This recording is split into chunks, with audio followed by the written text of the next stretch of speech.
There comes a moment in every gardener's journey when a bed that once seemed full of promise turns flat, compacted and lifeless. It stops holding moisture, plants sulk, and no amount of fertilizer seems to revive it. When that happens, most people double down on compost, but there's another approach that works deeper, lasts longer, and rebuilds soil from the inside out. It's what I call the uncomposting method, and it's the backbone of truly regenerative gardening. If your soil feels tired, this is how you bring it back. Start by understanding that dead soil isn't lacking nutrients, it's lacking structure. Gardeners often assume poor growth equals poor fertility, but more often the real culprit is soil that has lost its internal scaffolding. Without structure, water runs straight through or pools on top, microbial life has nowhere to live, and roots struggle for both oxygen and stability. The solution is not more fast-acting compost on the surface. The solution is adding large, slow-decomposing organic materials beneath the soil line, exactly the opposite of what traditional composting teaches. Instead of breaking things down quickly, we intentionally bury materials that break down slowly: logs, branches, chunky bark, and the thick ribs of fallen leaves. This is the same principle that drives Hugelkultur, but applied on a smaller, more adaptable scale for herb beds, raised beds, and backyard plots.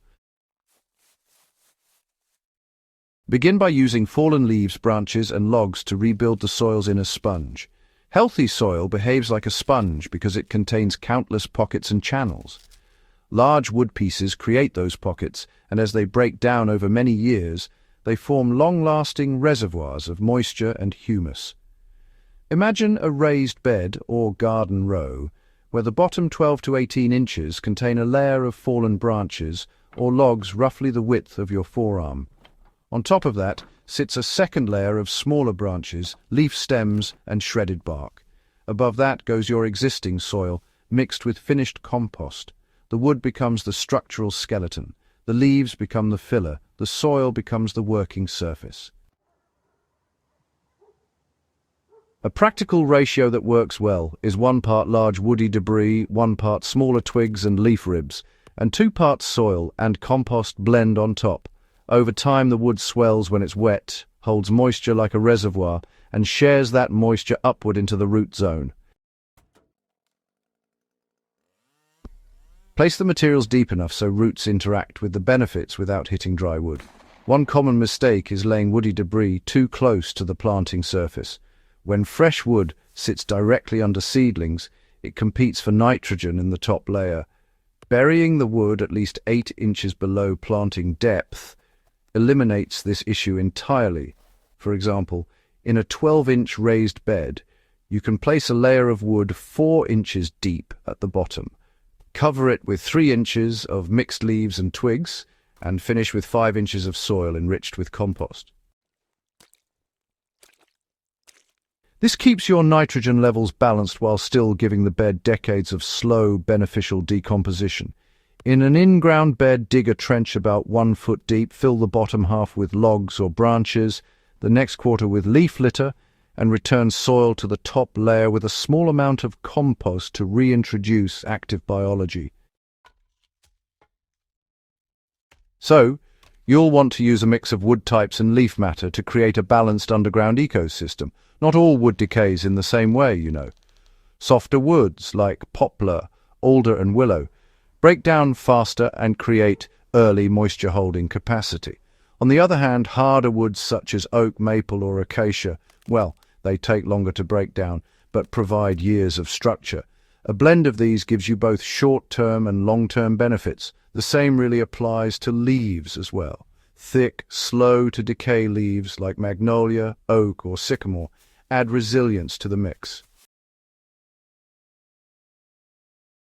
Thinner leaves, even when they're just slightly shredded, help jumpstart microbial activity. If you already have piles of fall leaves lying about, use the thick ribs and stems as part of the uncomposting structure, and then use the finer pieces as the transitional layer that encourages fungal colonization.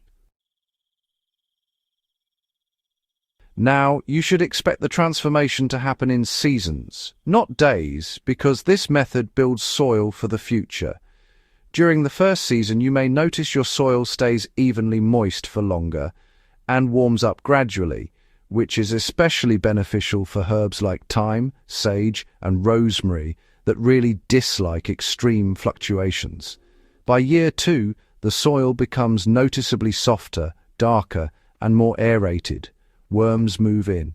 Root systems travel more freely. Plants, well, they require less watering.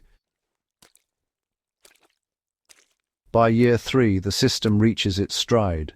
The buried wood fully integrates into the fungal network below the surface. Anyone growing long-lived herbs like lavender or perennial medicinal plants will appreciate how stable and consistent the soil becomes. Apply this method to revive dead zones and transition struggling areas into productive beds. If you have a section of garden that has turned to concrete after years of sun and irrigation, dig out a trench or pit and start with one simple layer of wood. Even a single branch the thickness of your wrist, buried under 8 to 10 inches of soil, can begin rehydrating that area from below. If your raised beds dry out faster than you can keep up, retrofitting them with this method, by removing the top layers and adding wood at the base, offers a long-term fix. Herbs grown over a buried wood layer develop deeper, healthier roots because the subsoil stays consistently moist, yet never waterlogged. Remember that uncomposting isn't waste disposal, it is soil architecture.